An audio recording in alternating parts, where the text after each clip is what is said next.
Welcome to Fusion 5 Radio with your host, Fusion 5 CEO, Rainee Busby. Okay, so let's go ahead and talk about issues. We have a process that we use within our entrepreneurial operating system called IDS, and it stands for Identify, Discuss, and Solve.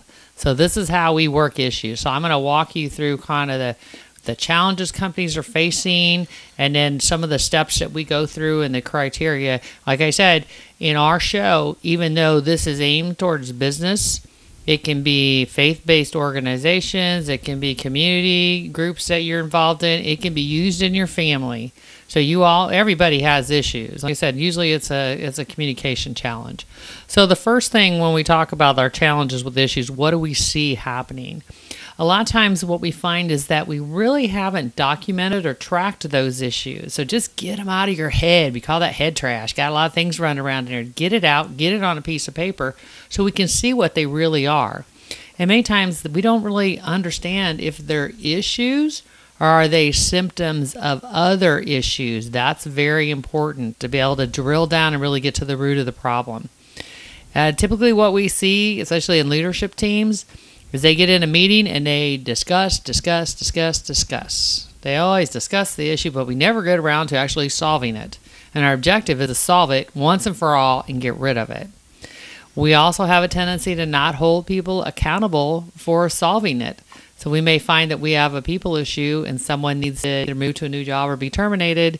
That's a tough decision. It's going to be a tough activity. And if we don't hold people accountable, it may never get done. And I know people that have continued to work for companies for years before the decisions were finally made. And then finally, there's a lack of a process or really approach to solve it once and for all. And that's why we use IDS.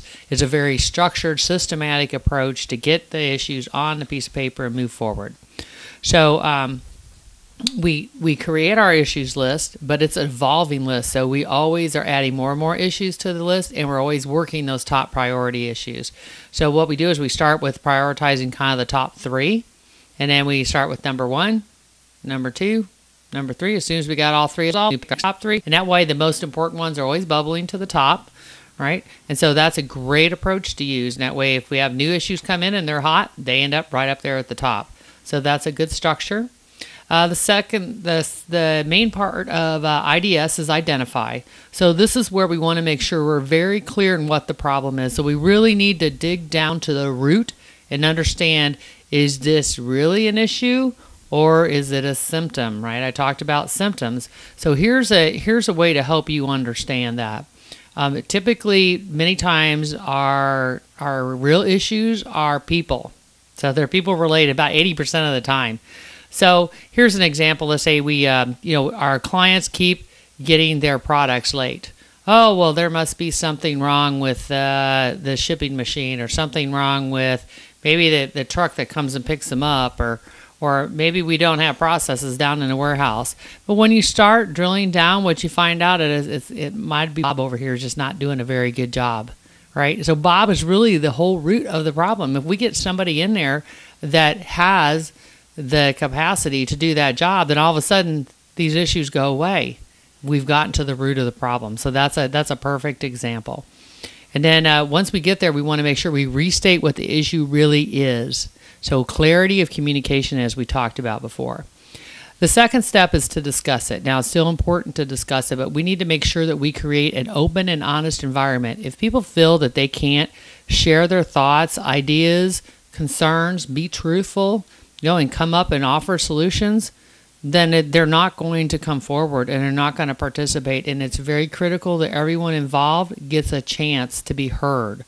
So that is usually a step that doesn't happen. We want to start to kind of have some debate around that.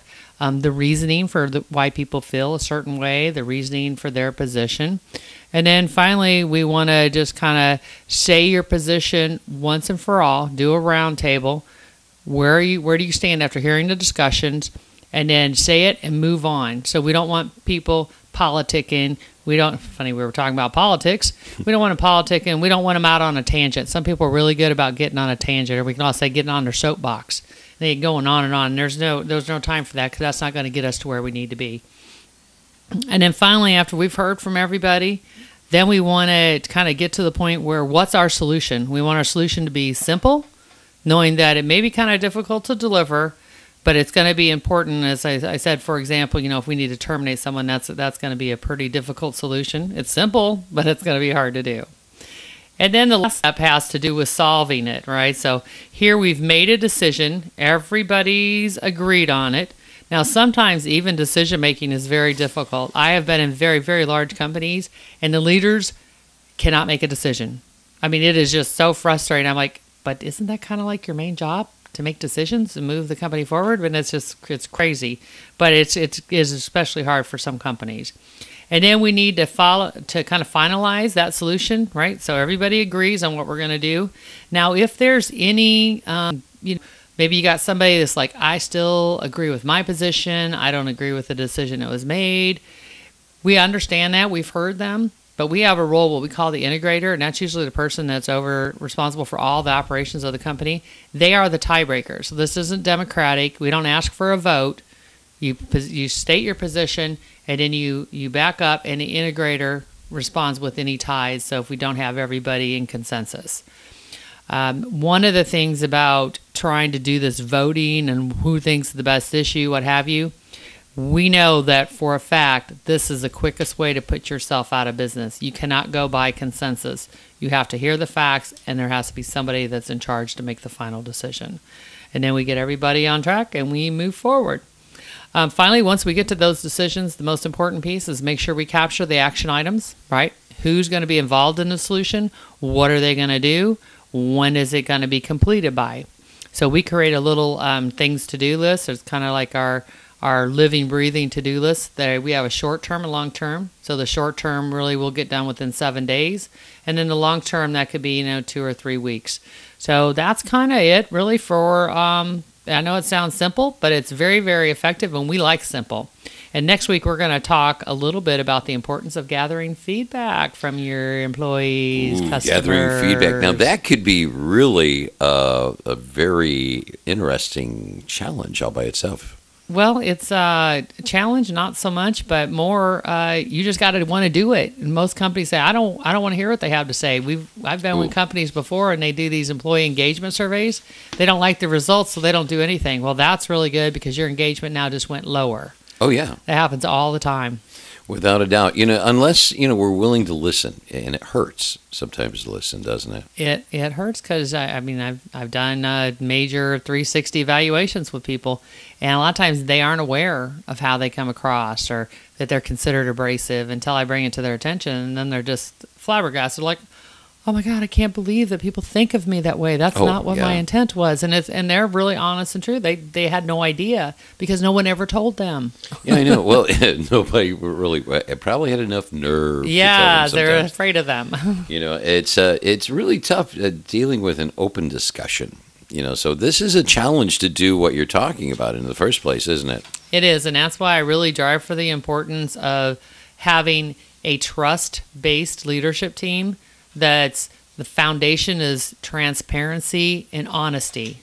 So if you don't have those three in your leadership team, then you don't have the right team in place. So, yeah. I agree. Now, I want to encourage the listeners that if you would go to our website at fusion5radio.com. You heard it on our commercials. You hear it at the end of the show also. Write to us. Let us hear from you. Let us know what you think. If you have any questions or if you have a story to share, do so. We'll think about it without it. And keep your ears open because we are going to be coming to your area soon in ministry and also in business, sharing some of this knowledge. Scheduling and process. Well, I tell you, it's been another great show, Rainee. I really appreciate it. I want to say goodbye to all of our listeners. So long. Be blessed and stay true to God. I appreciate it as well. Bye. Hello, friends. If you're enjoying our program, Fusion 5 Radio with Rainee Busby, let us know by going to fusion5radio.com and emailing us. Rainee wants to encourage you to write to her with any questions or comments that you may have. That web address again is fusion5radio.com. Fusion5radio.com. Rainee wants to help you be more productive in business and ministry by sharing with you each week how to get your life back through simple, practical steps. Fusion5radio.com. Write to us. Join us next week Be blessed.